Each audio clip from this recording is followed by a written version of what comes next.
Hello guys, yan ang dinner namin ngayon ng aso ko. Pritong galunggong, tapos yung chicken na yan, igigisa ko lang dito sa kamatis, tapos lalagyan ko ng repolyo, ayan. Oh, yan ang aming ulam ngayong gabi ng aking doggy. Ayan, luto na ito guys. Sarap-sarap niyan, kasing sarap ko yan, charot. Yan ang dinner namin ng aso ko, tapos ito iprito ko.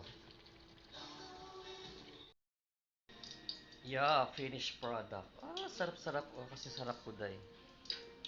Nagpiprito pa ako ng galunggong. Yan na lang. Ayan guys, buo na ang barkada. Luto na ang chicken na may cabbage. And luto na rin ang prito ko na parang na-cremate ito. Charot. Ayan ang dinner namin ngayon ng aso ko. Ayan. So, yan. Love nyo yan.